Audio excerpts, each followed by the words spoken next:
2 hour seminar and I don't record it. That would be a bummer. Anyway, and I've known not to press the record button, but some of y'all keep me honest on that most of the time. Usually Bruce. That's right. That's right.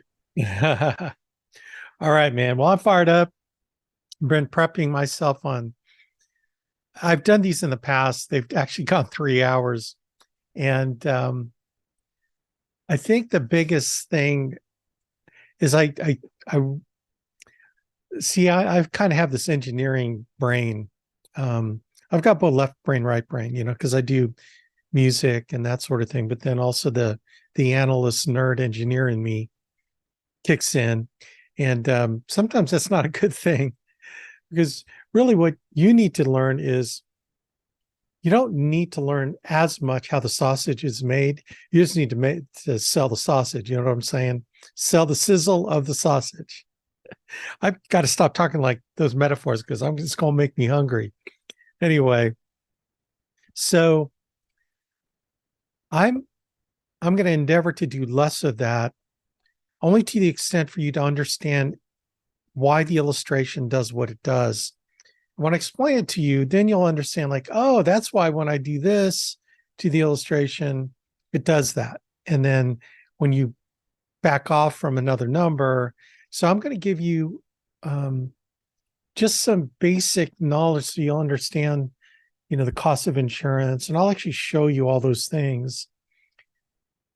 And I think it'll give you a really good basic knowledge. I'm not going to give you mega detail like I used to. So, but what I wanted to replace the mega detail with is I wanted you guys to join me in doing illustrations on your laptop, because I think you learn by doing.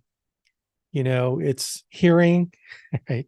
Hearing the word of God, seeing the thing work, but also doing it, like taking action. I want you to do what I'm doing on my Illustrator for F&G Pass Setter, okay? And I think there's going to be a lot where you press the buttons, you run the illustrations yourself. I think there's going to be a lot of value in, audience participation, okay? So I've never really done that before. It could bog us down. I hope it doesn't, but it could. But I think the value is going to be really tremendous. So that's what I'm going to do. I hate to promise that we'll get done early.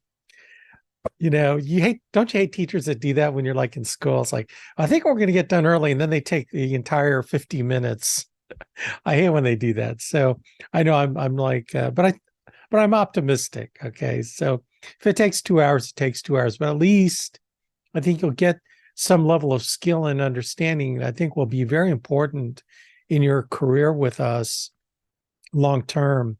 And if I can get you to understand how to run illustrations and play with IULs, I think you get very fired up because you really see it. You'll see it for the tool that it is to help your clients, and then we go from, IUL 101 to IUL 404, which is split dollar IULs. Dude, seriously, you will get fired up when you can see what you can do with split dollars. And as a tax strategy, we're talking, you'll be writing 100 grand annual premium IULs, day in, day out, baby. Can you imagine that?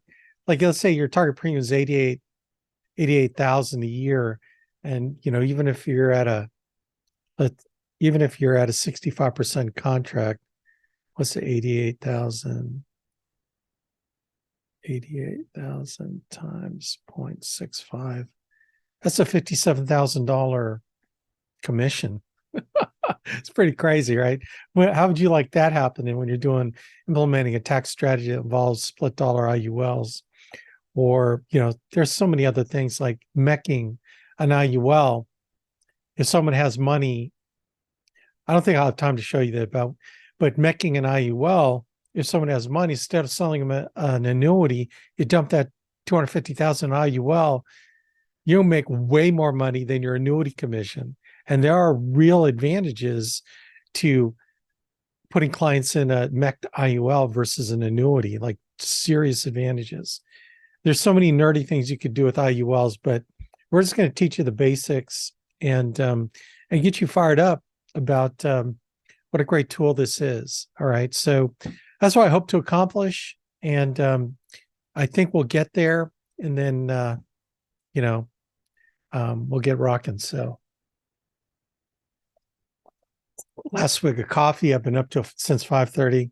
I had our men's group meeting this morning. So I look forward to that every Saturday morning. And yeah, Jenny teases me about it's our Catholic men's group, and she teases me. So you're going to go to your man thing tomorrow morning? I go, yeah, honey, that's why I'm going to bed early. She goes, what do you guys do? Do you spit and scratch your crotch? I go, well, we only scratch our own crotches for sure, but but we do a lot of cool things there. So I'm just jacked up. So let's get this party started. I'm going to play a couple of videos because I want you to understand some basics. Okay. One of the basics with IULs is the whole notion of indexing. So that's what the I stands for, Index Universal Life. Okay. So I want to give you sort of kind of an overview so you can understand the basis of why Index Universal Life works really well. And it's a strategy that allows a client to grow money inside their IUL without losing money in the stock market or any kind of mutual fund. So that's the beauty of the IUL, is that the cash value that grows in it is what we call it ratchets according to whatever index that you're using. And even in a down market, if a down market where the index goes down, you still could make money in your IUL. The example in this video is the Nikkei index.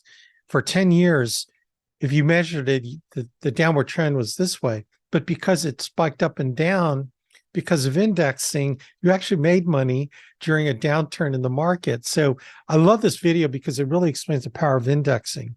And that's what our clients have access to in an indexed IUL or even in an indexed annuity. So let's play that. I'm going to share my...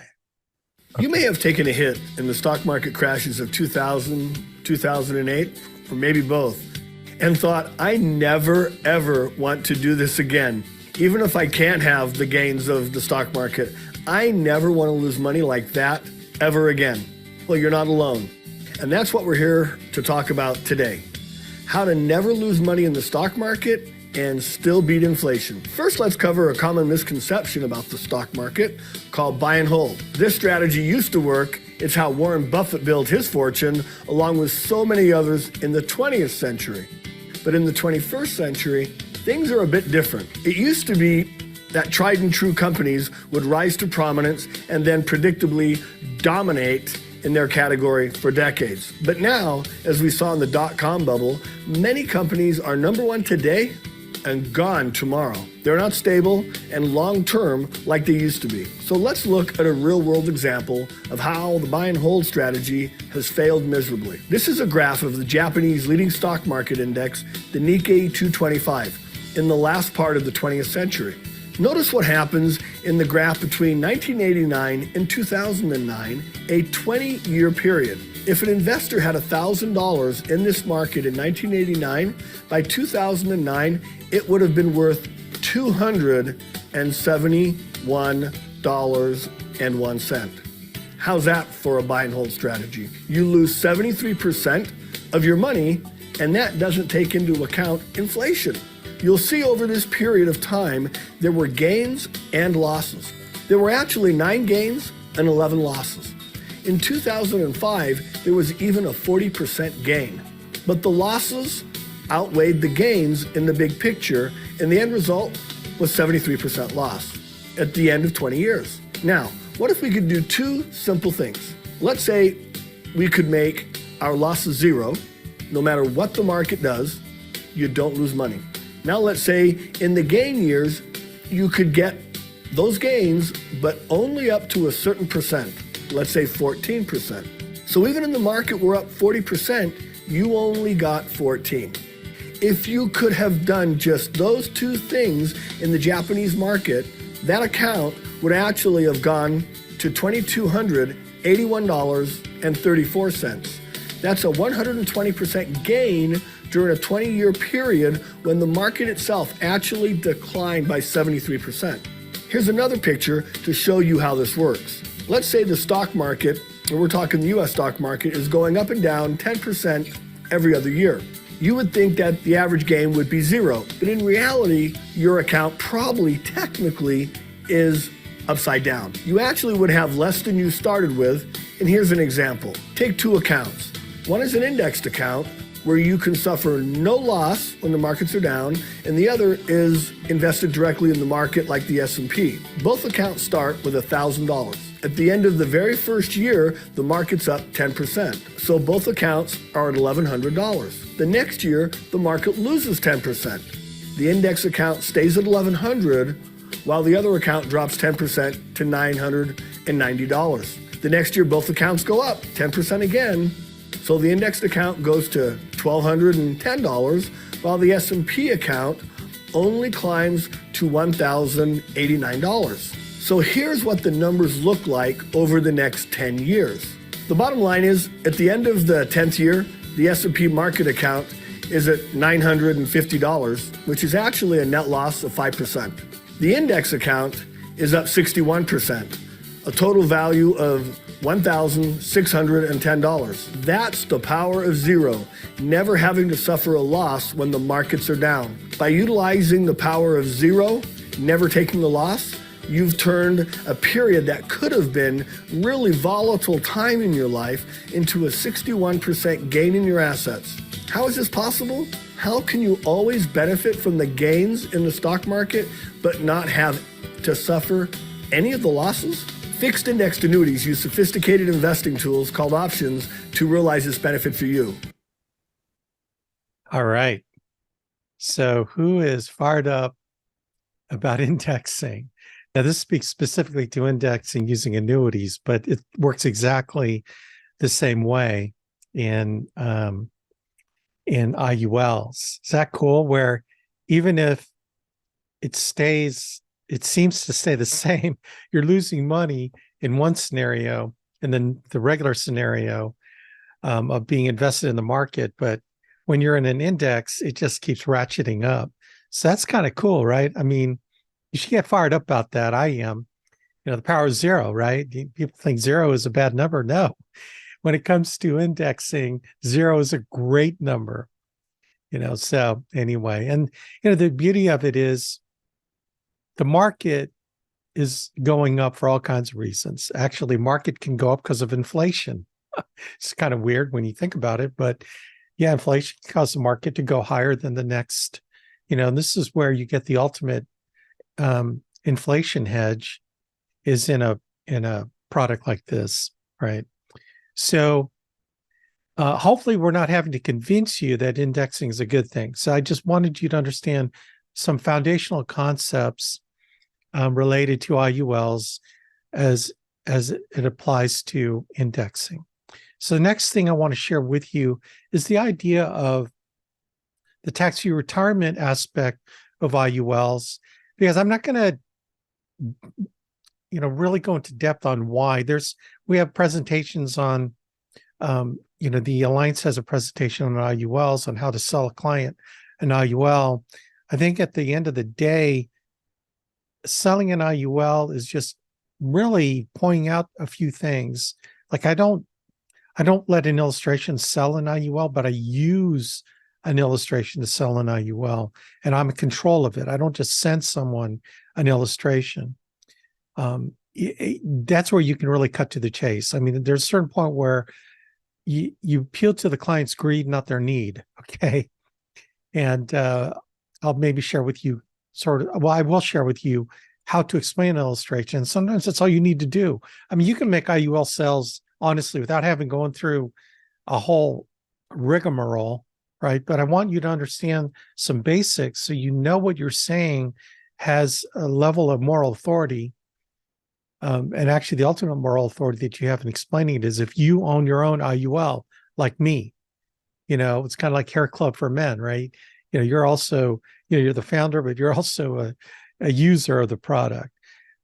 The way you ultimately have power in this IUL sales game is if you have one for yourself.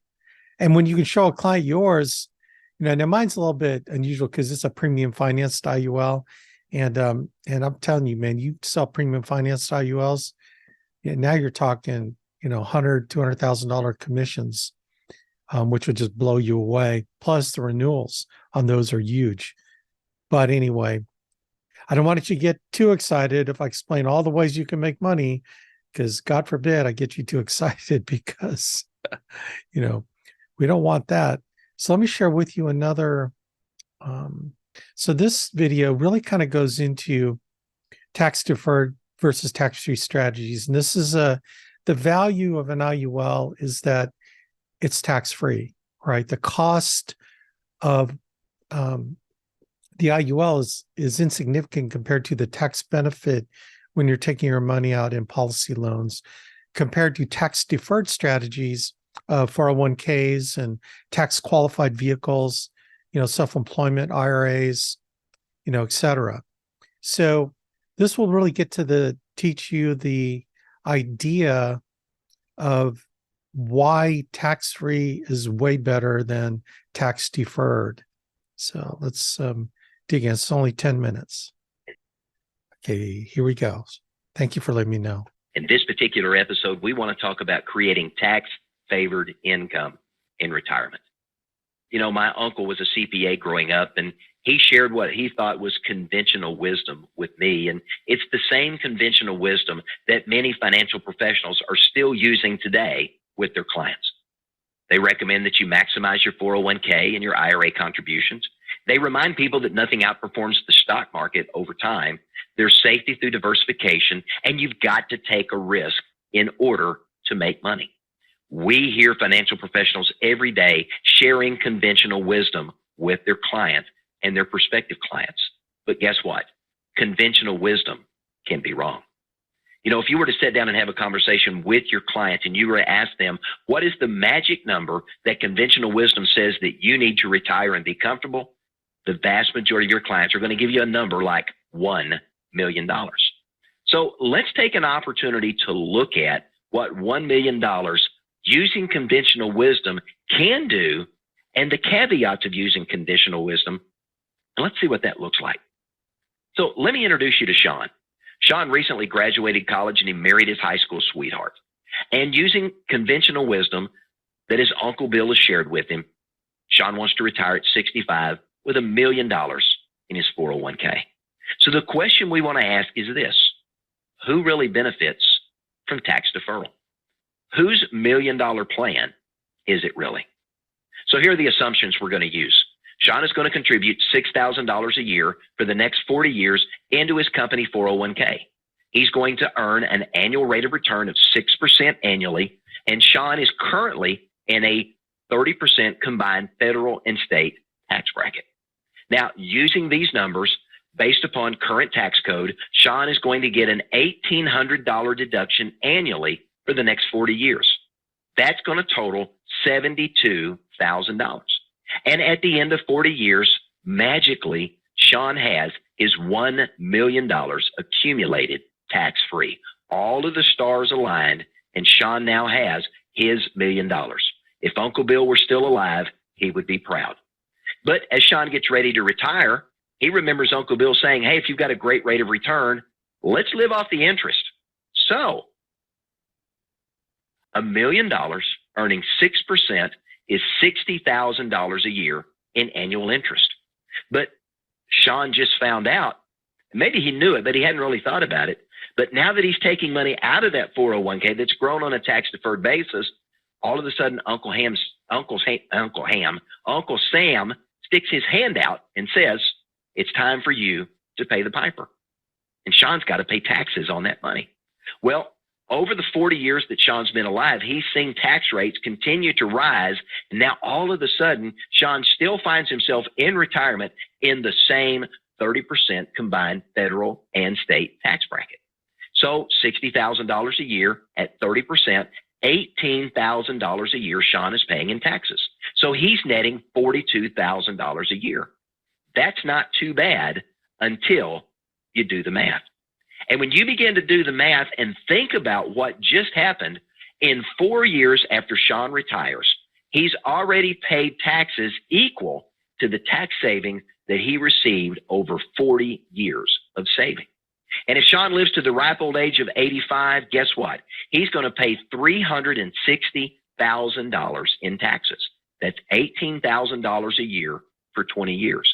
So in reality, Sean saved $72,000 over 40 years of working in order to pay Uncle Sam $360,000 over 20 years of retirement. And then Sean dies. He's living off the interest, and now his heirs are going to inherit that $1 million of principal that, as it's distributed, all of that money is going to be taxable as well. So who really benefited from tax deferral? Sean and his high school sweetheart, or was it Uncle Sam? You know, when we think about taxable versus tax deferred versus tax-free financial instruments your clients have access to, if they were to walk in the bank and open a CD, they wouldn't be able to deduct their deposit. Their money wouldn't grow on a tax deferred basis, and they would pay taxes every year. So there would not be a significant tax burden if they were to withdraw that money at the end of that CD period. If, on the other hand, they were to use a tax deferred instrument like an IRA or a 401k, they do get to deduct their deposit. The money's going to grow tax-free, but when they get ready to start taking money out in retirement, 100% of that money is going to be taxable. Now, if they're using a tax-free financial instrument, they're not going to get a deduction on the front end. They're going to be able to have tax deferral, but assuming they meet all of the appropriate parameters, that money's going to be income tax-free when it's withdrawn. Now, when you think about distributions in retirement for your client, they're only going to receive money one of two ways. That money is either going to be taxable or it's going to be tax-free in retirement. And if up to 85% of your client's Social Security can be taxed based upon the amount of taxable income that they're going to be receiving above and beyond Social Security, having tax-favored income in retirement makes good sense for most of the clients that you're working with. But when we think about tax-free income, many of us may think about municipal bonds. You've got to be securities licensed in order to offer those. And depending on the product offerings available in your state, and you have to buy products from another state, there may be state taxes that could be imposed. And earnings from a municipal bond do impact Social Security taxation. Others of you may be thinking about a Roth IRA. Now remember, a Roth IRA has limited contributions. There's a 5-year waiting period, and you've got to be at least 59 and a half before you can start taking money out without being penalized. We also think about Social Security as tax-free income as long as there's no other money available that causes that Social Security to be taxable. Social Security is one of only 3 guaranteed sources of income in retirement, the others being a pension or an annuity. But if you're making additional money in retirement, your clients are going to be paying taxes on their Social Security. Now, an area that's often overlooked when it comes to tax-free income is cash value life insurance. Universal life, index life, and whole life, in addition to an income tax-free death benefit, provide a cash value component that grows on a tax-deferred basis and over time can grow to a sizable amount if it's properly funded. Now, that money can be distributed through conventional means such as policy loans, either fixed rate or variable rate. The only downside of this strategy is if you take too much money out or the product underperforms or a combination of the two, your clients could be faced with a policy that lapses. And if the policy lapses and there are policy loans that are left unpaid, the IRS can come back and reclassify all of those distributions as income rather than loans. So one of the new features we're seeing today in a handful of life insurance companies, and I expect more to follow, is a guaranteed lifetime income rider benefit that is available with a handful of carriers today. It's essentially a paycheck for life, but unlike an annuity, it's tax-free. We've seen income riders with annuity products for some time, but being able to have a life insurance policy with a guaranteed lifetime income rider is a new innovation, and it's another way to create tax-favored income that your clients will never outlive. And one of the neat things about these guaranteed lifetime income rider benefits, the way they're structured, the policy will never lapse.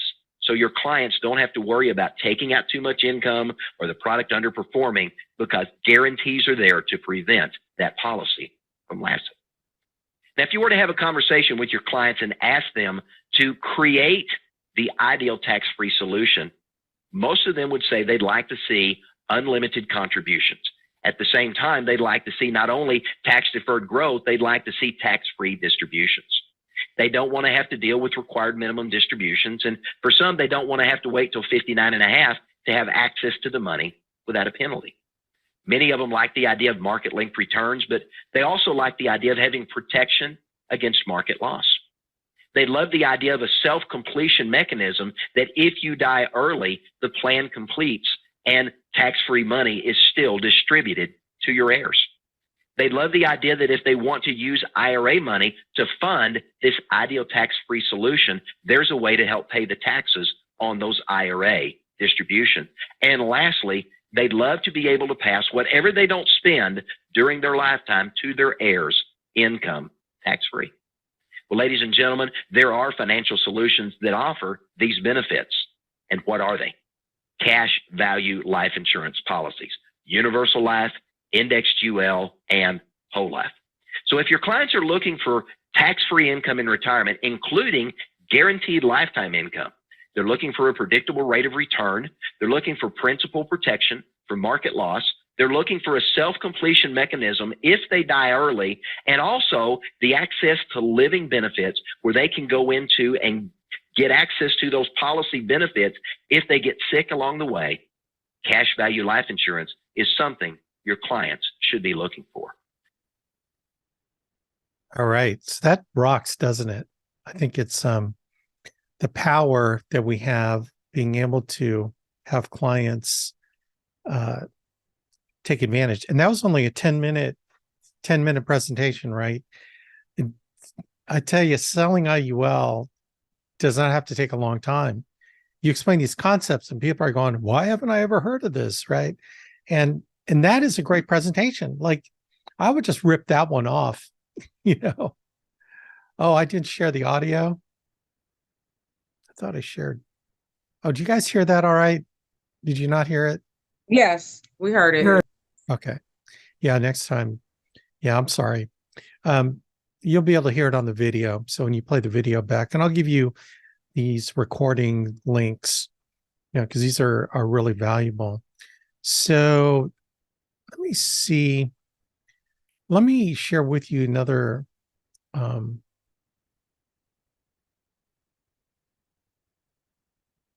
let's talk about living benefits, because those are another key thing about these type of policies is the living benefit aspect of it.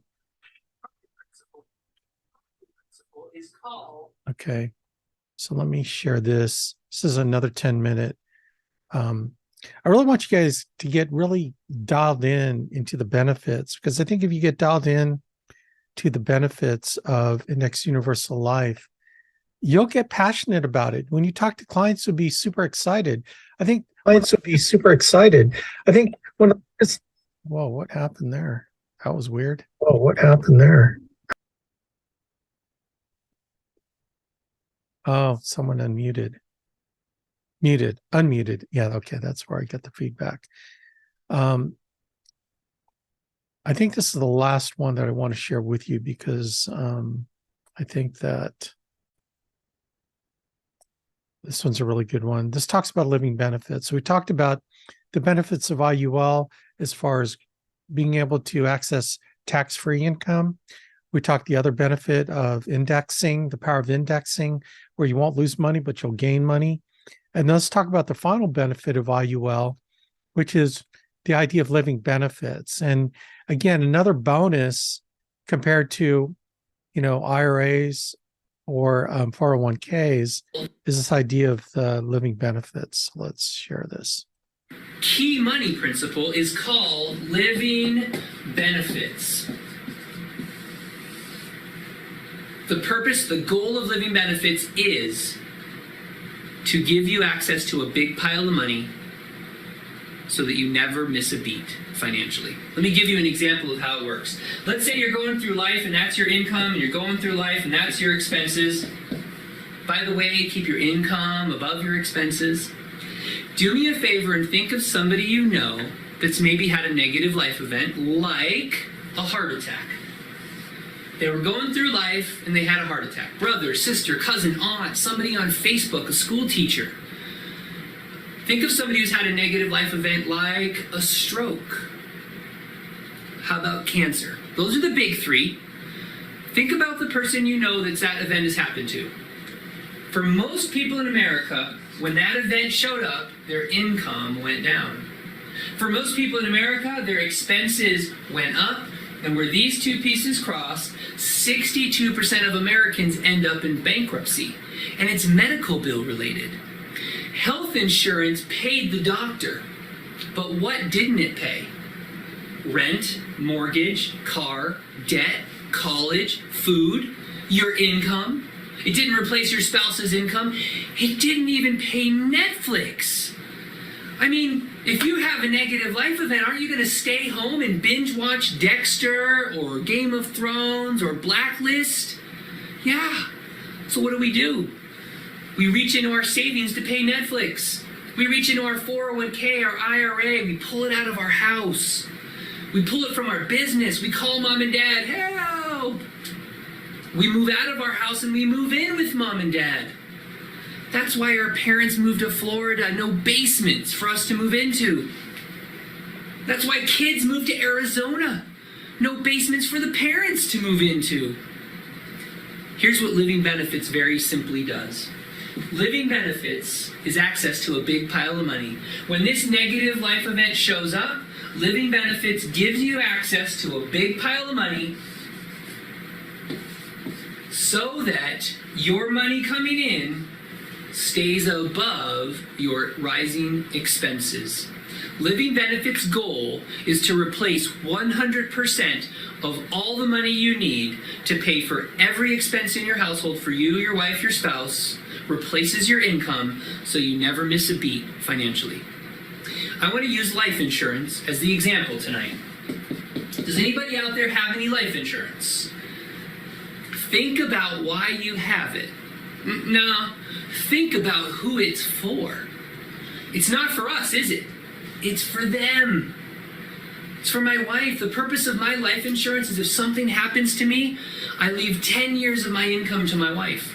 I pay off the house. I pay off the cars, our debts. I put $100,000 in an account for each of the kids to go to college. And then I put $50,000 in an account for my wife to bury me and take her new husband on an amazing vacation. And it's not for her. It's for him. Mighty big shoes to fill. But I have to do something for her to get the life insurance, don't I? I gotta die. It should really be called death insurance. You know, they tried marketing it like that and nobody would buy it, so they called it life insurance. Here's what living benefits does very simply. 20 years ago, two of our companies figured this idea out. If we're gonna pay you because you died, let's pay you because you lived through an event that you could have died from. What living benefits very simply does is it looks at yours and my term life insurance and it gives us access to 75% of that money. Three main ways it pays. The first way is a terminal illness. 20 years ago, we had a single mom. She had two little girls, no husband in the picture, no parents alive, and she gets cancer. She's the everything mom for these two little girls, and her doctor try everything for 2 years to beat cancer, and nothing works. At the end of the 2-year mark, he calls her in the office, says, "This is the worst day of my life. I gotta tell you that you're terminal." She freaked out on him. She said, "Wait, stop. I did some research. What about this experimental surgery?" And the doctor said, health insurance doesn't pay for experimental surgery. She drives home, calls her life insurance guy, tells him the story. He says, stop. You have living benefits. They submit a claim to life insurance company. They get a check back for $100,000. They pay for the experimental surgery. And today, 20 years later, she's still alive. I was having this conversation with Richard, and I said, Richard, imagine if you had met me 10 or 12 years ago and you had living benefits. Imagine if we could have given you a big, giant check of money so you didn't miss a beat financially when you went through your negative life event. The second way it pays is a critical illness. A critical illness is a heart attack, stroke, cancer, cognitive impairment, like you're doing hot yoga, you hit your head and now you're cuckoo, loco lacabeza. ALS, blindness, lose a limb, lose an organ, third-degree burns, a coma, it triggers the critical illness. 3 years ago, we have an agent, Nicole, in Southern California, and she has a client come to the workshop and says, I want that $1 million baby for my daughter. So they get together, they set up the account, college savings, and Nicole asks this question, hey, do you have life insurance? Yes. They do a comparison of death-only life insurance to living benefit life insurance. Same price. She gets living benefits life insurance. Doesn't think anything of it. That was 3 years ago.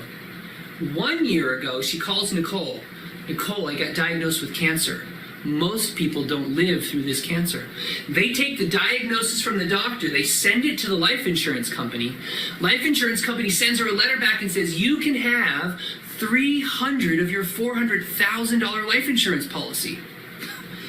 She stops working. She doesn't miss a beat financially, naturopathic care, goes out of the country to see her parents with her daughter, spends times with her daughter, takes that money, starts her passion career, which is a John Maxwell speaker. Her living benefits made it so she didn't miss a beat financially. The third way it pays is a chronic illness. In Colorado, people put up Christmas lights in the wintertime. Here's what a chronic illness is. That guy goes out and puts up Christmas lights on the second story of his house before Christmas. And then after the holidays, he goes up there in February. He's taking lights off. He slips on the roof of the ice, falls to the ground, breaks his back. He's in a wheelchair, can't feed himself. That's 2 of 6 activities of daily living. That's a chronic illness.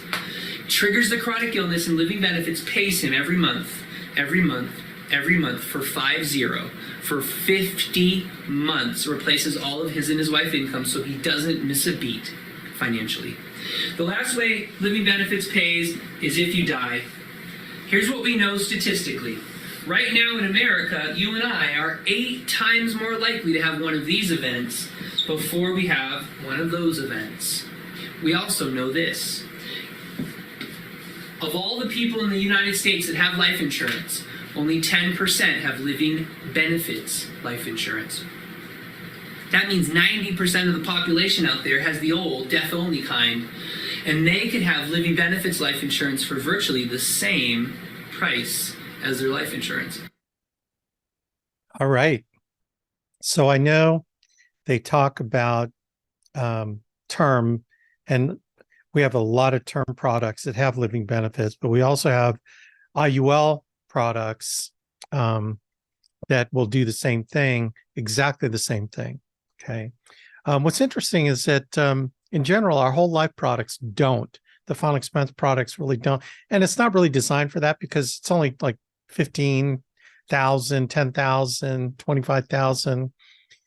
So the more of the simplified issue whole life doesn't typically have it. So, okay. So hopefully I've convinced you through these 2 things, the benefits of an IUL to a client, the tax benefit of taking policy loans out in the future, the ability to, the power of indexing, and then the living benefits. There are just so many great things about it that I think would, to get you excited, got to get you excited. So let's talk about like how IULs work. And let me see if I can share my iPad here with y'all. And so let's do that. Yeah. Okay, cool. All right. So when you buy an index universal life insurance policy, this is basically what happens. Okay, and I'm going to draw a graph. Okay. So what you're like, whatever age you are, what you're doing is you're buying a cost of insurance line. So let's say you start, maybe it's $100,000 of life insurance, level A. So you're always buying, actually you're buying 100,000. Let's just, all right. So you buy a cost of insurance line. So this is age, say 40. This is age 100. Okay, and the cost of insurance line is the rate per thousand. So just for grins, let's say at age 40, the cost per $1,000 of life insurance is $15. And basically what you're doing is you're buying an annual renewable term policy. So in other words, you're paying exactly the cost of insurance at each age every year. So age 40, it's like $15 per thousand. Okay. And then, let's at age 41, it goes up to, $16. Age 42, maybe it's $17. And it just keeps going up based on your age. By the time, you're 75 years old, this cost of insurance is now, $500 per thousand. Okay. And then age 100, if you're still alive, this is $3,000 per $1,000 of insurance. So you're wondering in your mind, like, well, how can someone pay $3,000 per $1,000 of insurance? Well, this is where you enter in index universal life. So what the IRS allows someone to do is it allows you to pay more than your cost of insurance. So you're starting out of $100,000 death benefit, and this is option A. In other words, you're only paying for $100,000 total benefit, but you're paying a premium of $100. Let's say it's $100 per month, right? So you see at age 40, you're only paying $15 for the insurance. And there's other costs, and I'll show you the other costs, but just for the simplicity of this example, that difference of $100 and 15 is what, $85, right? So that $85 per month goes into cash value, right? And then it earns an interest rate, okay? Then age 41, it goes up to 16. So that $84 for that each month of that year goes to pay the cost of, it goes into cash value, and the rest of it gets paid cost of insurance. So let's say this premium is the same premium every year. So this difference here all goes into cash value, right? And that cash value is earning at, an index, let's say it's 6.5% on average, it just indexes. And that's where the cash value comes from. So by the time, your cash value growth kind of does this. So this is your total cash value, right? And that cash value is what happens when, age 75, when you're paying, $500 per month per thousand, that extra $400 is coming out of the cash value to pay for the cost of insurance. Okay, coming out of the cash value. So every year goes up, you're paying the cost of insurance. So what you basically did, the IRS allowed you to save money in your account to pay future premiums per $1,000. Okay, so is everyone with me so far? Does everyone kind of understand that you're paying more premium than the cost of insurance so that cash value grows in your interest account, your cash value account, to pay the future premiums are going to be more than what you're paying today? Okay, so I need to know, does everyone kind of understand that concept? Okay. Yes. Okay, good. I got one person. Yep. Yeah, I know. Yep. Hopefully you're. Yes. This is an important concept because here is where you understand the difference between A versus B. So B level death benefit means that you're paying for that 100,000, you're always paying the amount of cost of insurance. So you're paying what 100 units, you're buying 100 units of insurance the entire time. Okay. So you're paying for that 100,000. Okay. Now option A means that 100,000 that gets paid off whenever you die. Let's say that I'm just going to draw that number here. That 100,000 at option level A is a combination of your cash value and life insurance. This is where some people go, well, Alex, how come I have like 50,000 at cash value, but I still only get $100,000 back? Don't I get that 50,000 on top of the 100,000?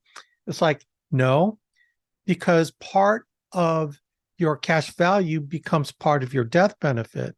Okay. So here's why option A works and makes it affordable, because as you can see, your cash value line, this cash value line, let's make it red. This is your cash value line. Okay. Your cash value line becomes part of your insurance. So this is the cost, this is the insurance amount. So let's say your cash value is like 50,000 here. You're only paying the cost of insurance for 50,000, not the full 100,000. So even though your cost of insurance goes up over time, you're paying less units of insurance. So that's why it's affordable, meaning that it's not sucking down a lot of cash value paying for the amount of insurance. Okay. So every year, your amount of insurance goes down, even though the cost of insurance goes up, right? So does everyone understand that concept? Yes, it makes sense, Alex. So it's very important to understand that, because what does option B do? Option B, let's no, I don't have another color. So option B, let's do it black, means that you're paying 100,000 the entire time. So let's you're paying 100,000. The cost of insurance here goes all the way up. Okay. Sometimes, okay, so the option, so your cash value line goes up, but then your 100,000, actually, it's more like, this is actually what happens. Yeah, okay, this would, so your cash value, your amount of insurance, if it's 100,000, matches your cash value line. So 100,000 plus your cash value. So this is the alternative, this option B, that you're going to buy insurance that same amount, no matter what the cost of insurance is. So this is why when you do option B, the IRS says, oh, well, you're going to buy this amount of insurance this whole time. We're going to let you put more money in it so you can do that. Okay. So let me show you what happens when you, okay, so this is 100,000. Okay. And your cash value does this. So now your cash value right here is 100,000. Okay. So what happens when your cash value equals the 100,000? Actually, what happens kind of down here more is it's called a corridor of insurance. In order for this to be a legal life insurance policy, you always have to buy life insurance. So otherwise it would be an investment and then they tax you. So the minimum is what we call the corridor of insurance. Once you get to that, let's just say it's 25,000, then you're always going to have a $25,000 corridor above your life insurance. Okay, so this is where when your cash value overtakes the $100,000 death benefit, in order to keep it life insurance, you need that 25,000, and that's what happens when this is, option A. Okay, this is the option A concept of you're only buying. Now, the reason why option A works good is because you buy you're only going to pay only the amount of insurance And this means that more cash value will grow, more of your money will go to cash value. Okay. And I'll show you the difference when you're running an illustration, why the death benefit when you're doing option B is lower and then it grows. Okay. So let's talk about when you're doing a combination, typically when you're doing IUL, sometimes you like to be super efficient with what they can put in versus the life insurance.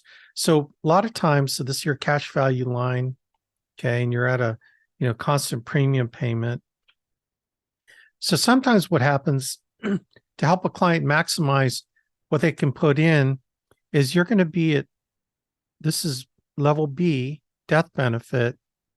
So it's always going to be on top of your cash value up to age, and we typically like to switch to 65. So you're going to have this corridor, and then when you go level death benefit, okay, at 65, this is where you switch it to option A, and then the death benefit will remain at this level until you hit the corridor. Actually, that's not a accurate depiction. This corridor of insurance right here. Okay, so this is where you can get the client to be really efficient in what they're buying for insurance. Because remember, if their objective is maximizing their cash value for tax-free retirement, they typically want to spend the least amount of insurance, but get the most benefit in cash value. Okay, it's being super efficient. And the reason why you go from B to A is you can put more premiums when you're at option B than option A. When you just do option A, your typical insurance amount is going to be pretty high, and you're spending all that money on that large amount of insurance amount to get to a cash value amount you're looking for. So this is, reasons why the illustration will do what it does because of that. So the bottom line is, if you want to be efficient with a client's tax-free retirement, you want to go from B to A at age 65. Now, I'm doing rule of thumb here, okay? You want the premiums to be paid up to 65. Why? Because, that's when they're going to retire typically, and they don't want to have a $500 a month premium payment when they're in retirement. So that's why we're going to maximize what they can put in up to age 65. We're going to shut off the premiums and let the, then start taking out income. Okay. Now you can delay income at age 70, or, it'll have more cash value that grows, but you can stop the premium payment and then take the money out later. But we typically will show stop at 65 and then, age 66, they'll start getting the income. So those are the general scenarios, but I want you to understand when you go from B to A, why you're doing it. I'm going to show you the difference between what happens when you illustrate going A only versus B to A. Okay. So I know this is now starting to get confusing, but in general, does this make sense? Like, who's got questions? Thank you, Alan. So I can explain. Sure. Anyone have any questions? Like no such thing as a dumb I actually, question, right? I actually have two quick questions. Yeah. So for one, I remember in the training for the license, the 7-year period where you can add money into a policy, but if you add too much, it turns into a MEC. Gotcha. How do you calculate how much, just in case one of the clients asks you? Yeah, it's a great question. By the way, the client won't ask that, and typically ask that question. The software will maximize the premium or maximize the cash value, minimize the premium based on how you choose it to do it. So the software will always protect you from MECing a client's policy. Okay. So you never have to really worry about that because it'll use the 7-pay rule. In fact, I'll show you how it protects the policy if you put too much in it according to the death benefit, right? Because you can only put so much in it based on the IRS 7-pay rule. Okay. but you don't have to worry about that too much. But if you illustrate it, you'll see how it affects that. So that's a very good point to bring up, Gabe. And my last question was, when I was playing around with the IUL application yesterday, I submitted an application for myself. I came across this section where you can divide where I guess, the allocations for the interest goes into. Yeah. Yeah. Do you normally leave it as the default, or do you ask questions on what they prefer? Great, dude, you're asking an awesome question. Here's what we don't want to do. We don't even want to get into that discussion with a client, because then we're going to have to start talking about nerdy stuff like what index is going to be the best index for them. And we don't know. Like we're recommending, we don't know which one. I can't tell you, even if I'm an analyst of the stock market, I couldn't tell you which is the best index. All I can tell you is the typical default that the company chooses is about as good as any index. Okay. Some people like to spread it out over several of them. The problem with doing that is you might have to explain it to a client. And if you have to explain to a client, you know, there's a way on the illustration where you could show the historical values of the last 20, 30 years. It'll tell you what the historical values are. And then you can tell the client, look, you know, just a good rule of thumb, let's just take 50% in the S&P and 50% in the Barclays. And, you know, what one does good, the other one doesn't, and one does good, the other one will do good, the other one doesn't. You get 50-50. It's about the best we can recommend. We try not to get in those because clients aren't going to tear into that. So, but that's a really great question, dude. I like that question. But I'll show you in the illustration how that works. Anybody else? Okay. So let's start having fun with illustrations. All right. Okay, so hopefully I gave you a foundation of why IULs are advantageous to a client. I explained how kind of it works. Sort of like, those are a good analogy for IULs. It's like a bagpipe, right? In order for a bagpipe to play, you got to fill it with air. And then the bagpipe player squeezes the air bag, and then they play the little doodly thing. There's a word for that. I can't remember what the word is, but they, you know, and so they blow into the bag to keep it inflated, but you know, that's why they continuously play. They're not waiting. So the instrument's played by squeezing the air, but the instrumentalist will blow that bag up. And so an IUL works the same way. You got to blow that bag up in an IUL by putting premiums into it. And if you don't put enough premiums into it, in other words, you don't blow enough air into it, and you're squeezing, eventually you're going to squeeze all the air out and you won't be able to play. And that's the problem with underfunding an IUL. If you don't put enough money in there, it's going to crash. Okay. So that's another way of playing with it. And I recommend just play with it like crazy, right? So let's go back to sharing my screen.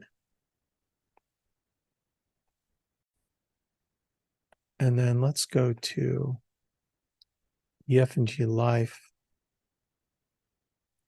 Yeah, I'm logged out.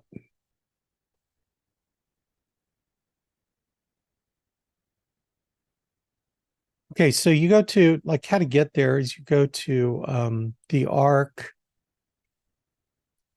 carriers, F&G Life. Now, why F&G Life? We like F&G Life. They're generally one of the best companies that we use for annuities, and their Path Setter IUL works really well. And we really like that product a lot. It pays well, meaning that it, you know, the client gets really good cash values from it, and they're easy to work with. F&G is really great to talk to.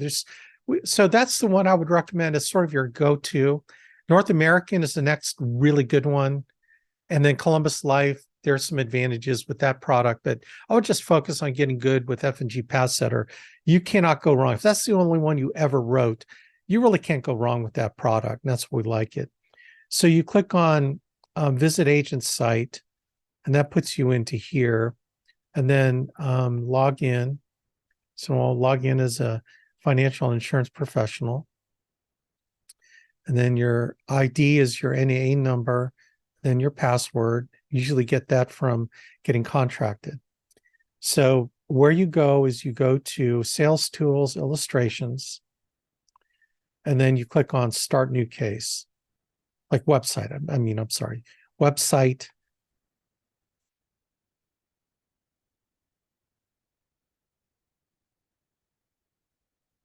Okay, then click on Start New Case. Oh, okay. Hold on. Hey, Alex, could I add something real quick? Yeah, go ahead. Yeah, go ahead. Hello? Okay. By the way, I want you guys to follow me on your computers. Okay. So, I want you to do it too. I want you to do this too. Okay. So is everyone like so far with me? Are you logged in? If you have a way to log in, if you're brand new and you don't, that's cool too. Okay. If you can't log in, that's all right. But those of you that can log in, are you with me so far? Have you gone to the ARC? Did you click on carriers, F&G Life, and then visit agent site? Then you got to the main thing, click on login. Hey, Alex. Yeah. I can't get out of the screen that you're teaching us in and get to my other screen. I trying to figure out how do I shrink my You just hit escape.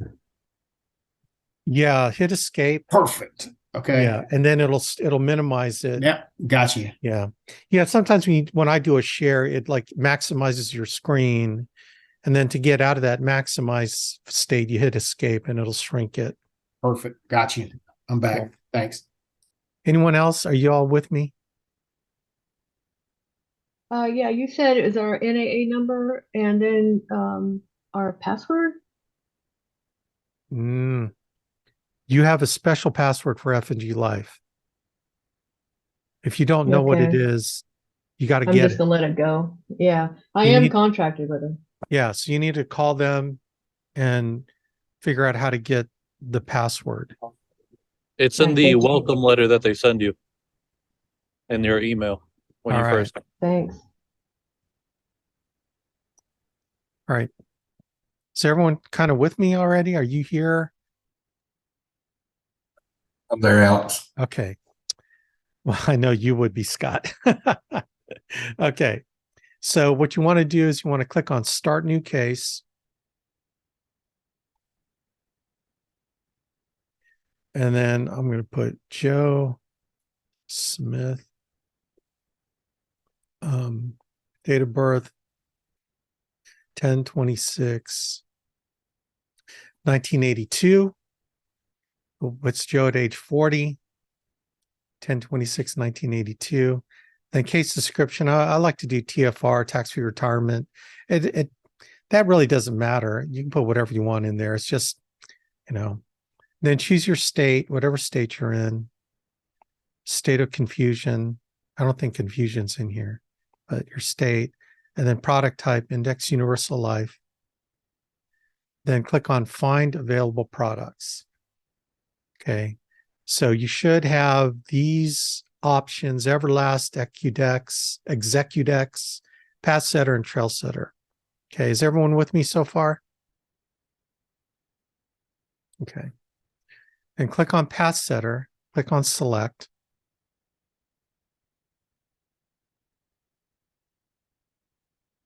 All right.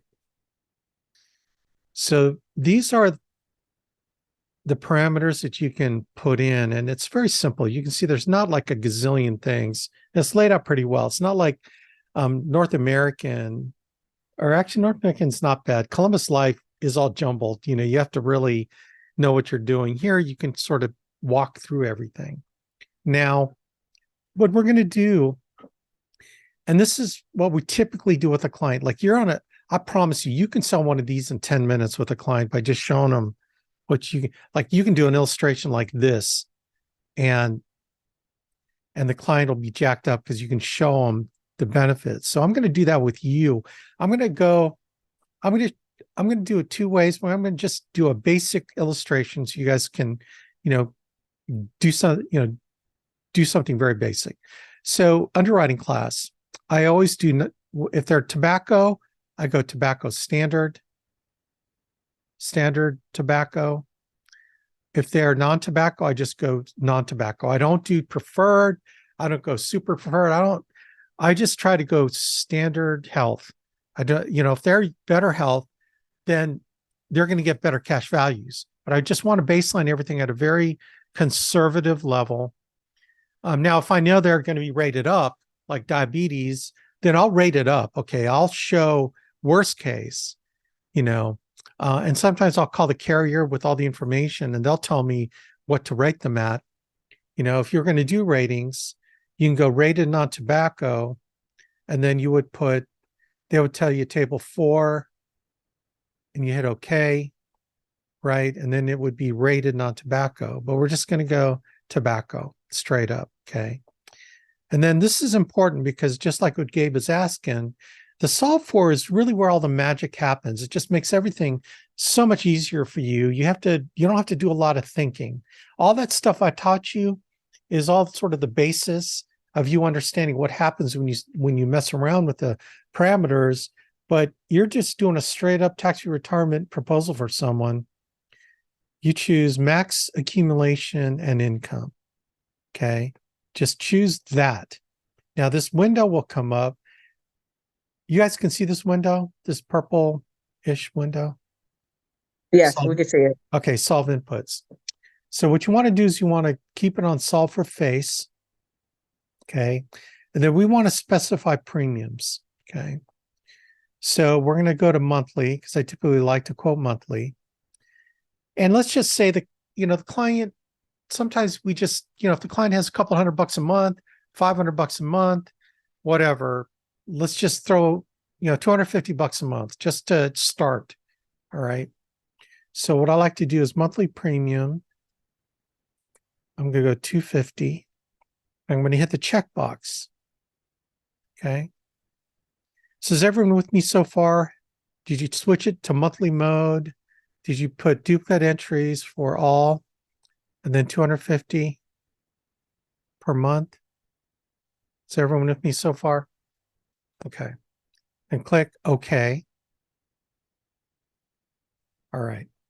Now we want to pay premiums to age 65. So how you do that is you put capital A 65. So it pays the premium to age 65. I don't mess with the cash value.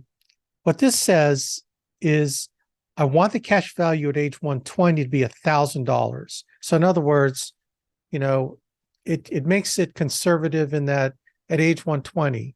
Like if you want to do, you can go age 100 and put 10,000, and that makes it even more conservative, right? It just makes sure that the illustration will run where it's not going to lapse.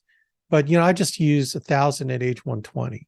I just use what the default is, okay? And then the other parameters, I just leave as is, okay? Income type, loan, income mode monthly, start at age 65, and go 25 years. Now, it says start age 65. Just leave it at that because it'll really start at age 66.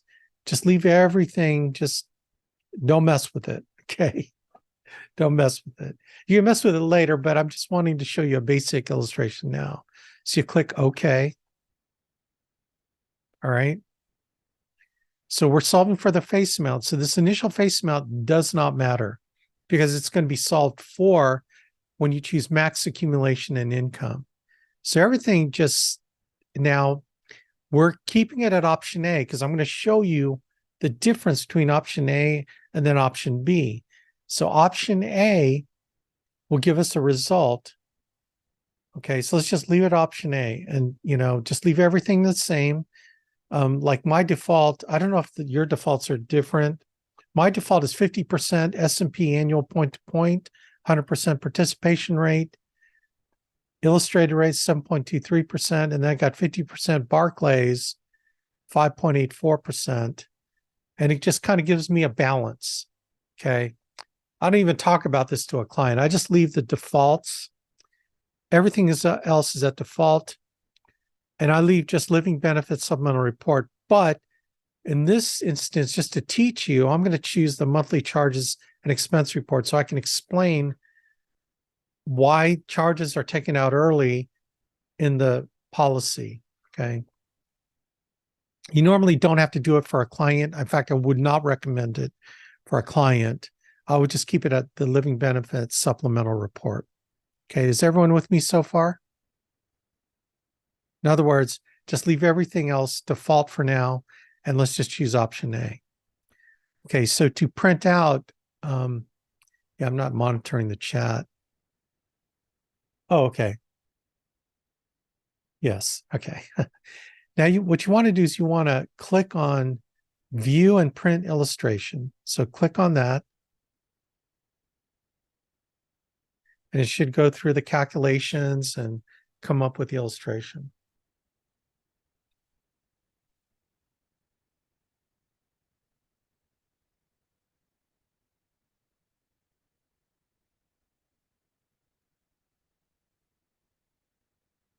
Okay, can everyone see my illustration screen? It should be like a purple and gold F&G Pass Setter life insurance illustration. Can you all see that? Yes. Okay, cool. Okay, so I'm not, where I go to right away, okay, is I just go straight to the numbers. And then I'll explain some of the stuff later. Okay, and it's page usually 30 something. What page is it on? Page 10 of 24. Okay, page 10.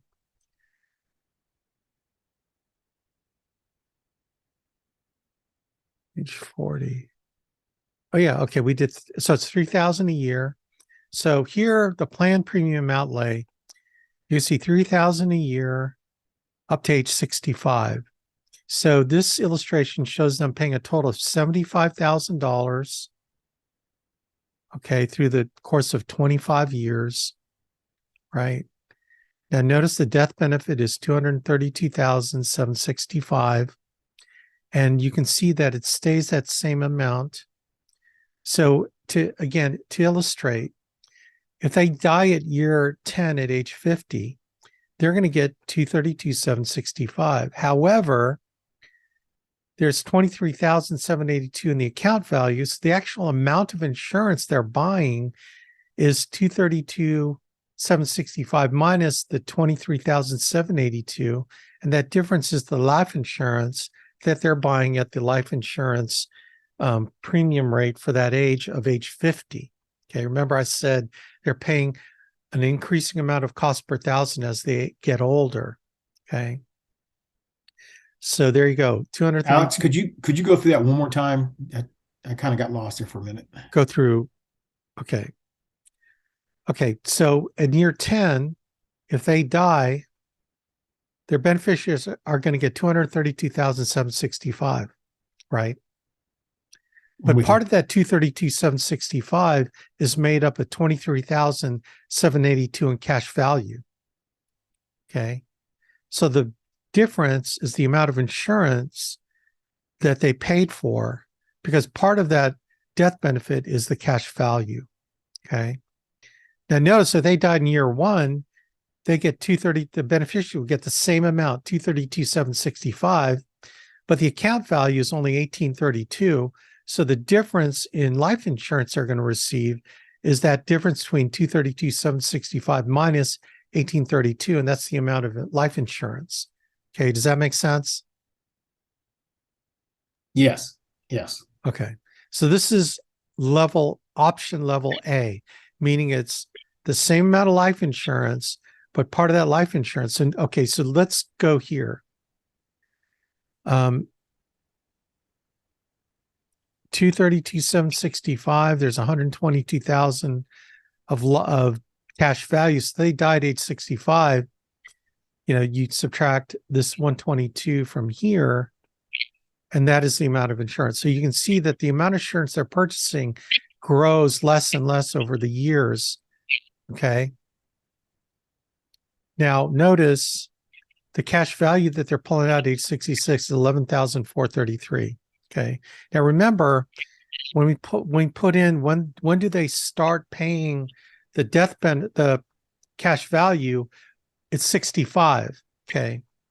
But 65 means they're going to get it at age 66. Kind of weird. If you put 66 in that form where you put the premiums and how long the premiums last, then it's going to pay out in age 67. Okay. So there's this offset that's sort of built in. So that's why you have to say 65. Okay. So now you've got a basic illustration where you can tell the client, if you put in 75,000, you're going to get an annual income based on policy loans, tax-free of 11,433. Okay. And then I show them, so notice at age 70, again, you've put 75,000 in, you got the value of $57,163 of tax-free income, plus you have 104,000 of accumulated value inside your policy, right? So that tells them that, 75,000 to equate to that much, that's pretty good. You can't call IULs an investment, okay? But you can tell them that, look, you're going to get a tremendous benefit from it, right? Okay, if you guys can mute your lines, that'd be great. Okay, so then I'll show them at age 80. See what happened at age 80. You paid 75,000, but now you got 171,488 in tax-free retirement, and then your surrender value is 64,000 plus you still got $80,000 in death benefit. So 75,000, what is, that's more than a 200% return on 75,000 just on the tax-free income, right? Because 200, 100% return, well, it's 100% return, it's 150 or 100% return. Like how many tax-free? So how many investments can you say that you can tell the client, you live to age 80, you're going to have 100% return? That's pretty huge. Plus their surrender value, plus your life insurance. Okay. Now we illustrated age 90.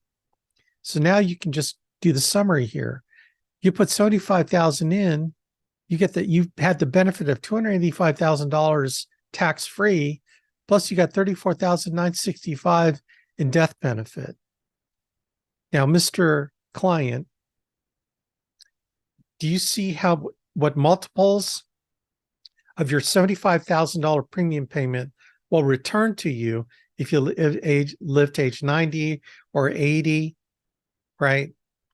So this is where you want to point to the value of when I use an illustration, I point to the value. When they look at that, it's like, then I'll ask them, tell me what investment opportunity allows you to get over, what is that? How many times is that? What doubles is 150? That's almost a 200% return, isn't it? Okay. So let's look at the index averages. So if you want to see what the performance over the last, since 2003 to 2022 of each of the indices, okay, you got S&P 500 index, S&P 500, this is the index. So this is what the actual index did. This is the index for the annual point-to-point. This is each of the different ones to include Barclays Trailblazer. Okay, so when you look at the geometric average, the S&P 500 did 7.54%. If you chose the annual point-to-point over the last, 20 years, 19 years, the S&P annual point-to-point was 8%. The next one was 7.26%. This other one here is 6.8, 7.17. And then Barclays is 3.53. And then this other one, the Barclays annual point-to-point is 9.48. So wouldn't it be cool if, yeah, so people aren't muting. So let me, did someone have a question? Is that why you're unmuted? I have a question. I was muted, but I still have a question. Yeah, go ahead. Okay, so what happens to the? You're not on the right page right now, but I believe it said the surrender value and the insurance amount.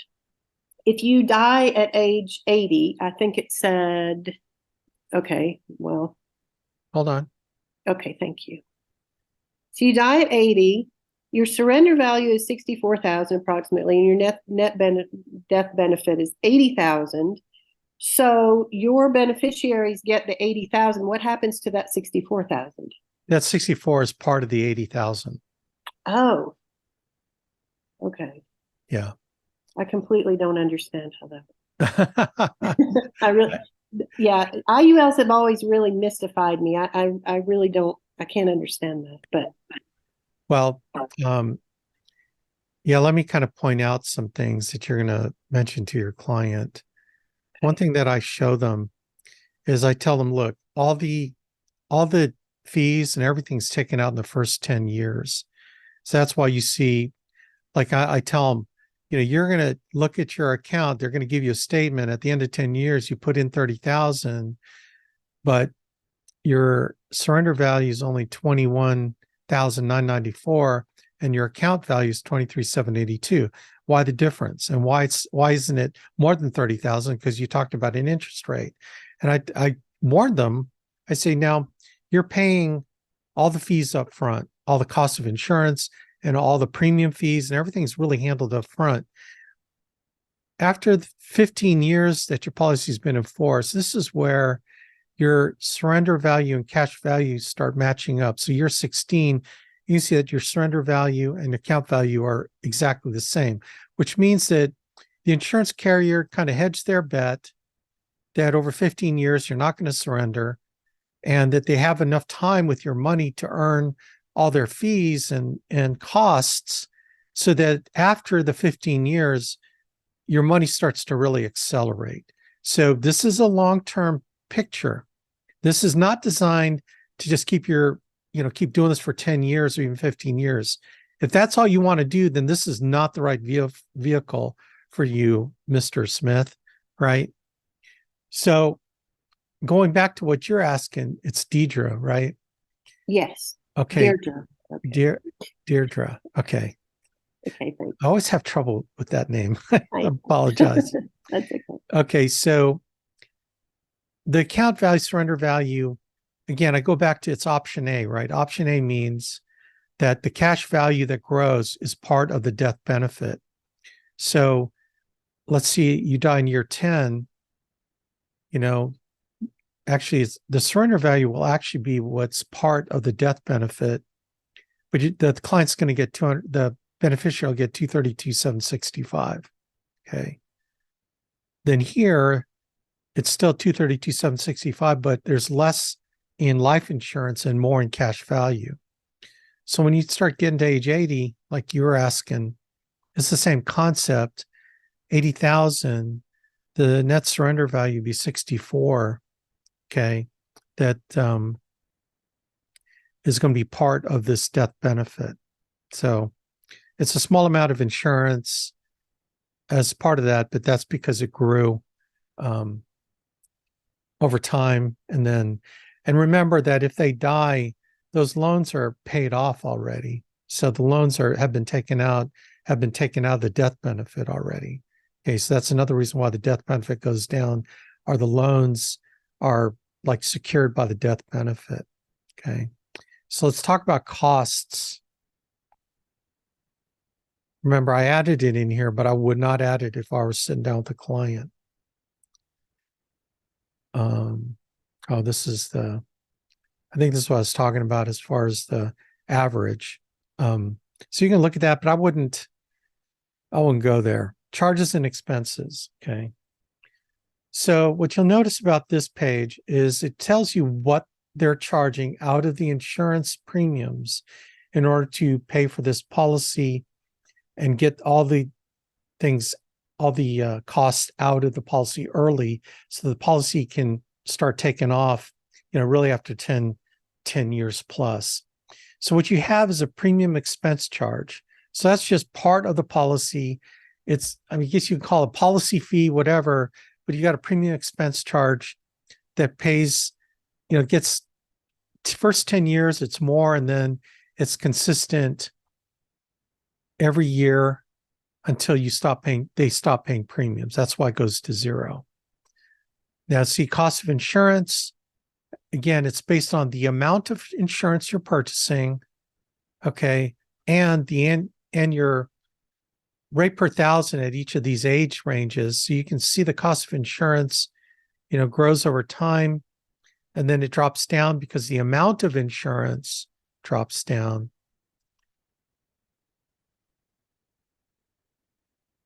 And then expense charges.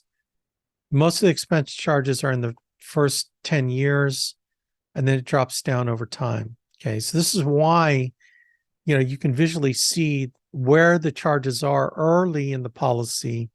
Okay,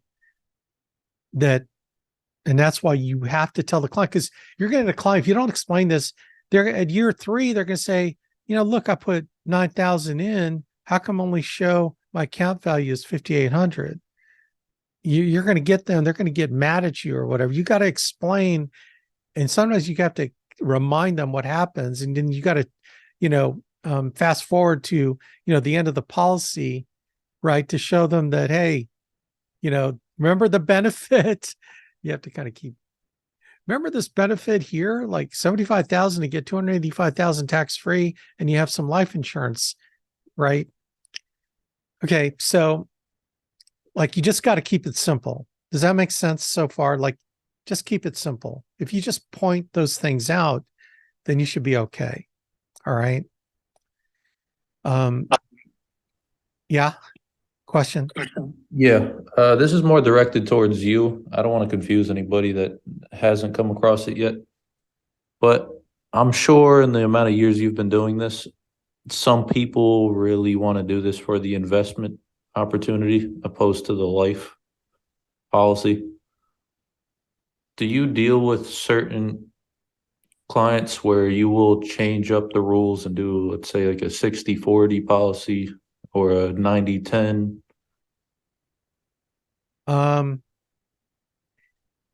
I would run a different product if all they were wanting. Typically, what you're going to run into are clients that want the cash value, or you run into clients that want the permanent life insurance. The permanent life insurance scenario is way different. Okay. Because you just want them to minimize the premium, maximize the death benefit for the rest of their life. And I would maybe choose a different product. You could use this one too. I might choose actually Everlast, because I think the cost of insurance overall is lower. They'll pay a lower premium typically because it's not designed for cash value. So, but in this scenario, we're talking about growing cash value. Okay. The scope of this discussion is not the long-term life insurance scenario. Okay. That's something that can be discussed later, but I don't want to let this go 3 hours. All right. Thank you. Okay. Okay, the riders. So you got the accelerated benefit for critical illness, accelerated benefit for terminal. You got accelerated for chronic. Okay. And so you do have all those riders involved in here. I'm just trying to look for the values.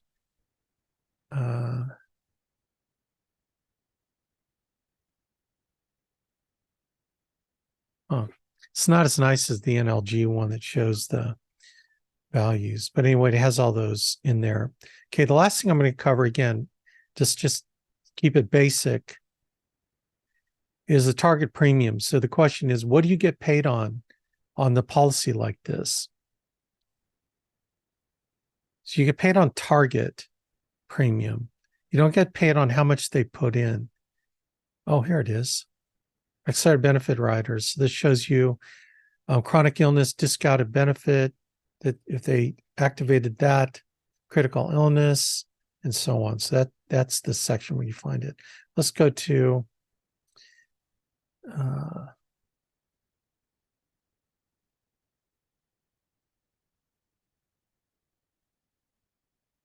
there it is. So you're going to get paid on the 3251.73. So I'm going to write this down. 3251.73. You know, and they're putting in, what did I say, 150? That's what, 3,000? Is that 3,000 a year?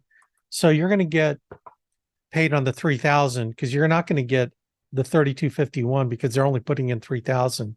So you're going to get full credit paid on the 3,000. Okay. So let's show you what happens when we amp it up.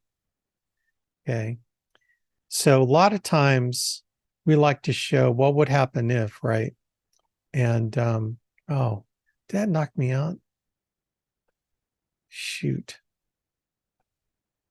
I X'd out of the thing.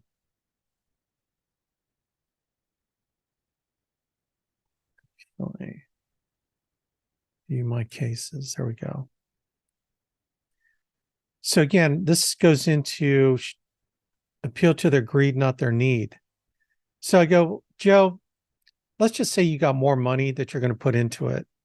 So what we're going to do is we're going to just say you got, let's say you have $300 a month, or this is 250. So let's say let's put in 500.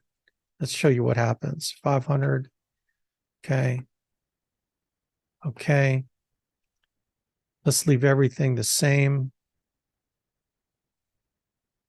Run the illustration.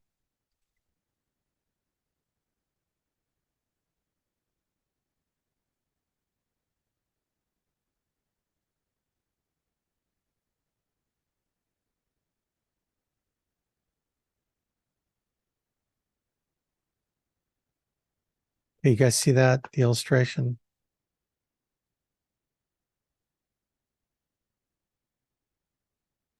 Yep. All right. So now it's 6,000 a year. Now notice the death benefit jumped up to 474,867. So they're paying the cost of insurance for that amount at year one. And then you can see that they've got 23,460 tax-free retirement. So basically it doubles, right? Like it really kind of doubles everything else. But now you can show them at the end, age 90, you put 150 in. You got over 500,000 tax-free benefit out, and you have 71,000 of life insurance. Okay. Again, this is option A.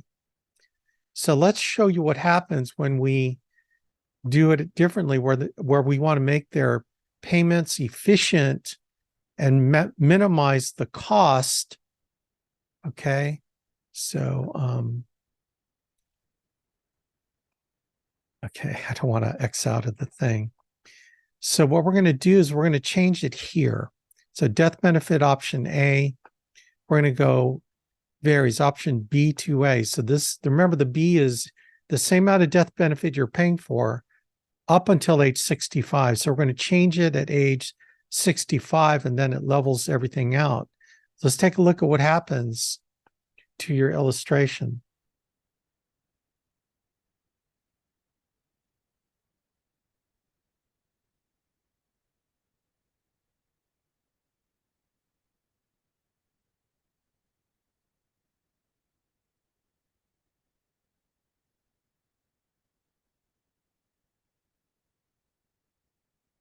So the first thing you're going to notice is that the amount of life insurance goes down.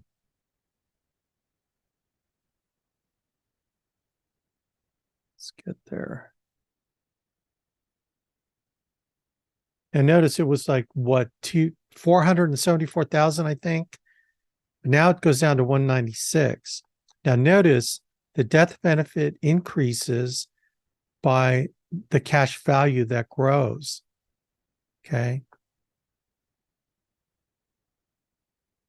You guys see that, how that works? Now notice here at age 65, it goes level. So the amount of insurance stays the same.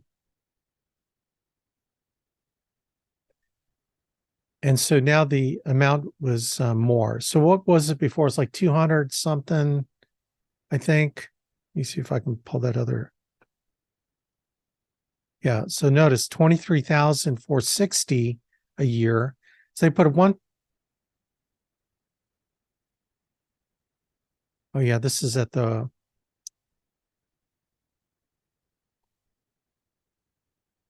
Yeah, okay, that is the same. So they're getting 23,460 a year in cash. By doing it differently with the B to A, they get 29,000 per year. So their net benefit 150 will produce $743,000 of income versus 150 produces 586,000. See how significant that is for the client. Now remember, this is the client that wants to maximize cash value. But let me show you the difference in target premium. So the target premium with the option switching B to A, you can see that right here. The target premium, which you get paid on,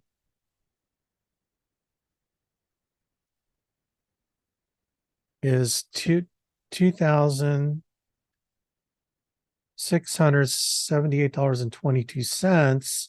This is B to A. But then if you did just A,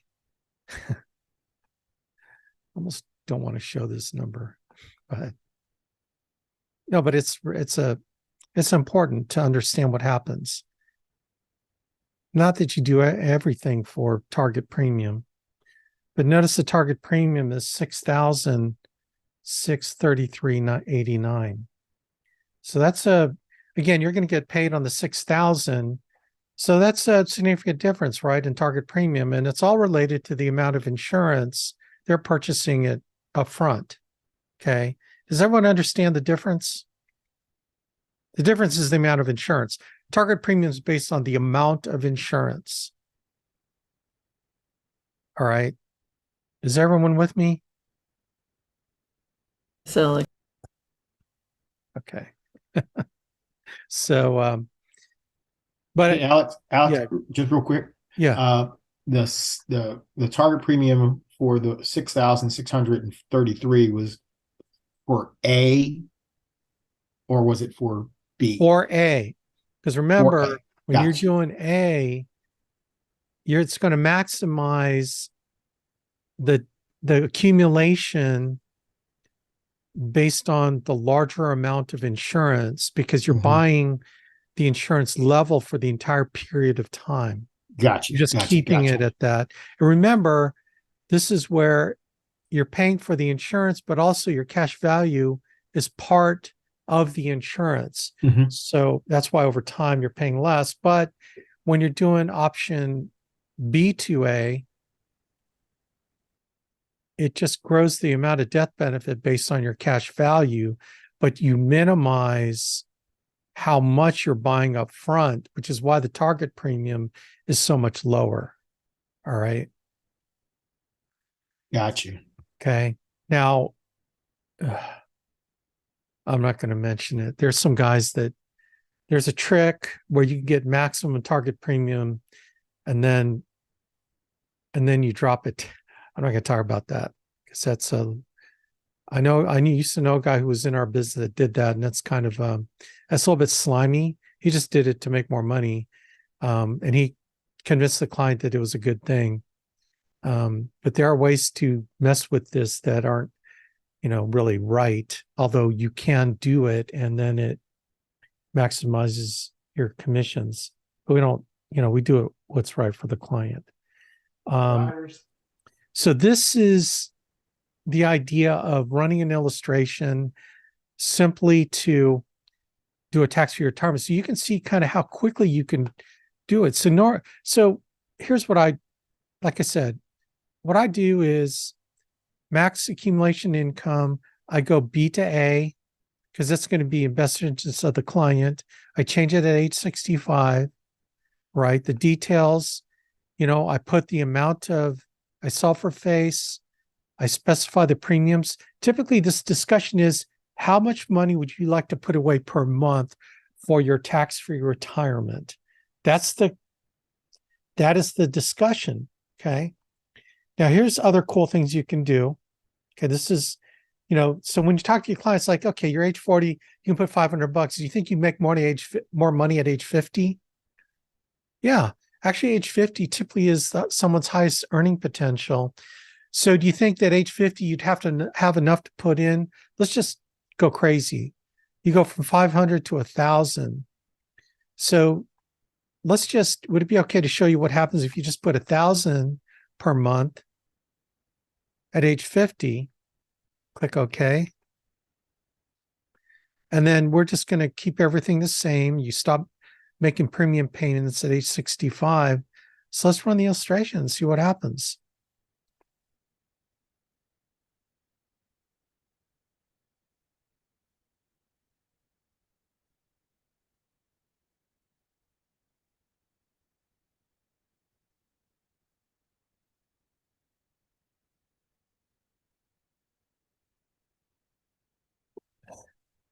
This kitty cat wants to climb all over my keyboard.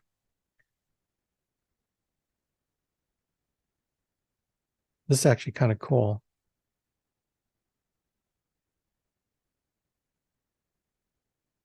Okay, so notice what happens. The amount of insurance jumps up because you have to have enough insurance so that you can jump it up to 12,000 a year.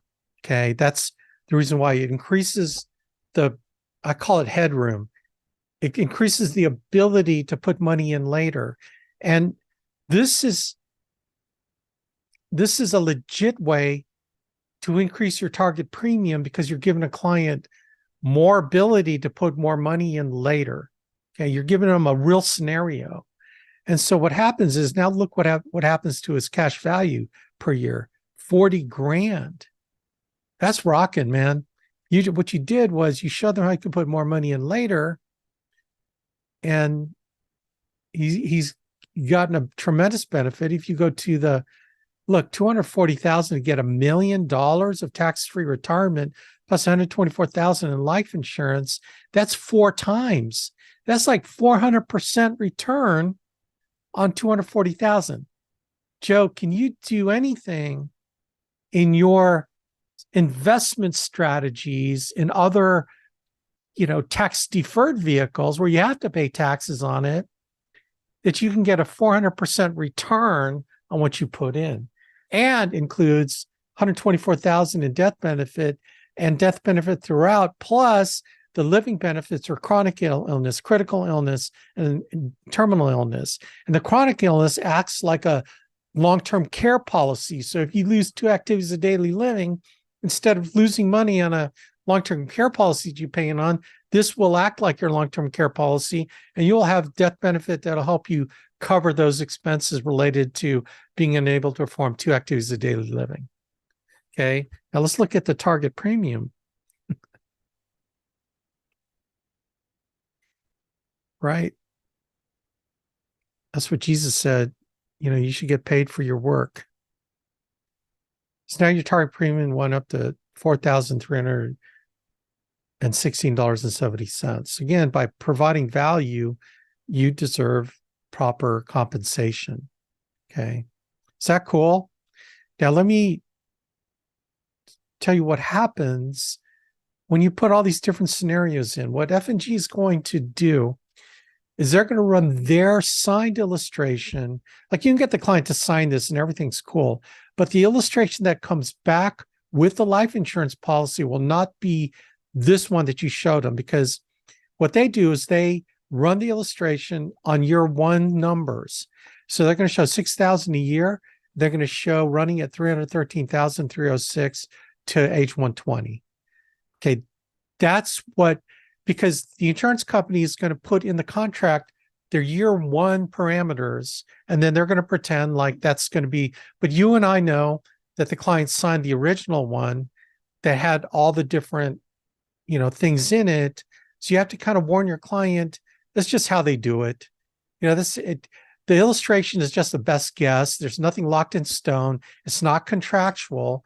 It's just an illustration. Like, so you might have to get, excuse me, good at explaining the three different columns, right? So the non-guaranteed assumption is 6.54% based on the indexes that you chose. The non-guaranteed is sort of a midpoint, 4.75, and then the 0.25 is a guaranteed. You're going to at least get 0.25% of interest at least, okay? So this is why when you go to this line here, the guaranteed assumption 0.25%, okay, that's why it ends early. It ends at age 68, okay? Now, remember the indices that you chose, can you imagine like the S&P 500 and the Barclays going down to 0.25% averaging over the next like 30 years, 40 years? It's typically not likely to happen. Like you'd have to have Armageddon, right, happen, and then nothing in the markets ever go up, okay? You know, is the midpoint 4.75%? Yeah, that's conservative. If you did the conservative, the middle column goes out to age 70, age 76, okay? But when you look at 6.54%, you know, that is a really good, you know, when you go here, you know, that's pretty good because look at all the indexes over the years. You know, the S&P 500 just by itself has done pretty good. You know, there's a chance of it being 0.25 or 4.75, you know, not likely. But if you guys want to be conservative, one thing you can do is you can run it at a lower interest rate, okay? So you can reset illustrated rates and you can drop this down 1%. You can make this 6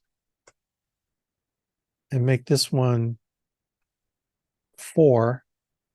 You can drop down 1%, rerun it, and it'll run another illustration at a lower percentage interest rate. And some guys and gals like to do that just to be conservative. They'll drop it a point, you know, just to, again, inject a level of conservatism in the estimate. You know, and so what it's going to do is going to hedge the bet, and it's probably going to show less insurance, probably. 313, 306. I think actually what it does, it'll drop it down. As you can see, 5.54. It drops everything down, so it shows the far right. What happens to the far right column? It's not going to be as much of insurance, you know. 32,000 shows less cash value. Again, it injects a certain level of, you know, being conservative. But I don't mess with that. I mean, I just show the defaults and let's just move on, right? Hey, Alex, a quick question. Yeah. Is it me to me that still don't seem that bad? Is it, or am I missing something? No, it's not that bad. Oh, that's what I'm saying. I'm sitting back. That looks pretty good. Oh, but I was just curious. I was just like, did I? Yeah. Okay. And honestly, I take it. Look, when you're working with indexes and you're looking at over 20, 30 years, like over time, the indexes have shown growth in all the different ones, right? All the different, that's 7, 8 different ones has shown some kind of growth. There's not one index that shows negative growth, right? And so you can chop it up all the which way you want. It shows that our economy has grown over the last 30 years, you know, so, or 20 years. So that's, you know, that's pretty good, man. So I trust that, right? Okay, so is everyone kind of with me? I would just encourage you to go through these exercises and just play with it. So here's another way. Here's another way to play with it. Let's do this. Here's how you can show, yeah, I'm not going to get into it. Does this make sense so far? It's 12:55. It's real simple just to do a basic illustration for someone. You know, let's let's say they're age 55. 55 is about the oldest I would probably illustrate, unless I show them taking money out at age 70. You have to have 15 years. Okay. So 55 plus 15, now what is that? 70. So if they're 55, I'm going to show them taking money out at 70. Okay. So what I'm going to do is, this is how I make adjustments. So I'm going to just go 500 a month.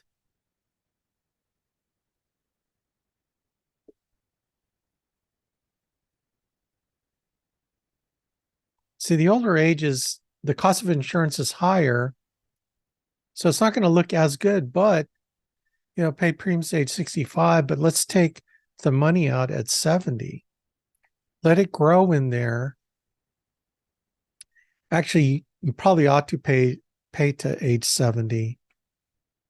It's like 70 is the new 65, right? More people are retiring later, because the average life expectancy is going up. I'll just leave it at 25 just for, well, else you go 30. Okay, click OK. And this is B to A. I'll just keep it at age 65. Let's take a look at the illustration. And you can just start having fun, man. I would recommend just playing with it. Look at what it does. Remember the bagpipe idea.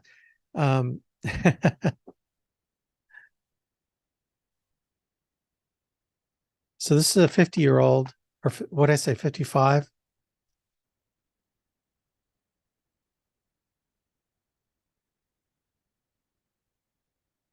So 6,000 a year.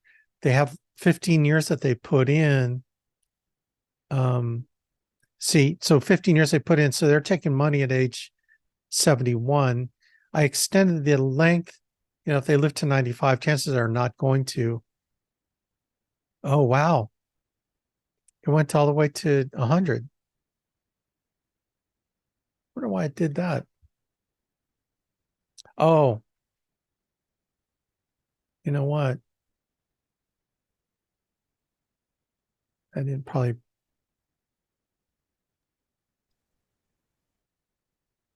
One way to do it is make this 0.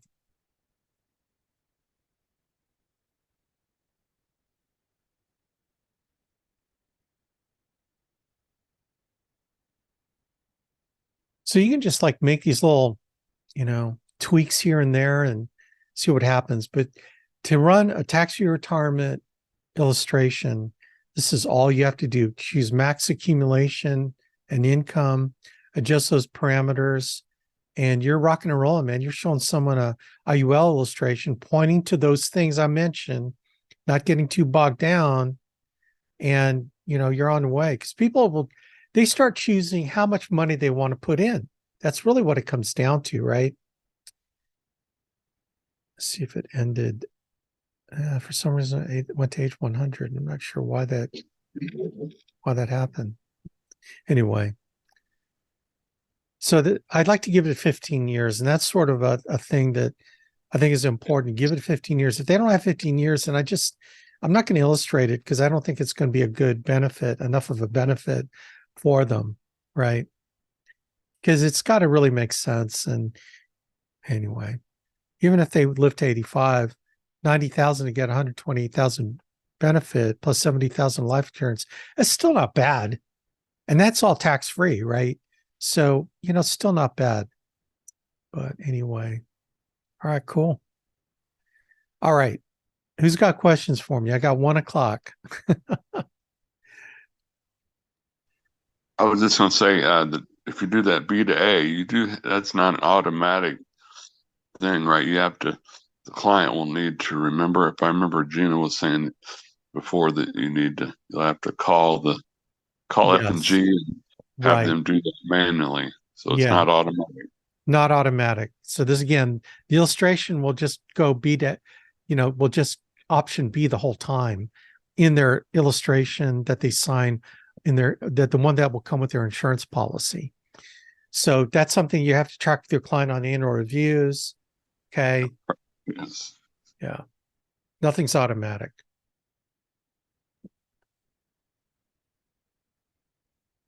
Okay. Is sort of starting to make sense. I hope it's starting to make sense.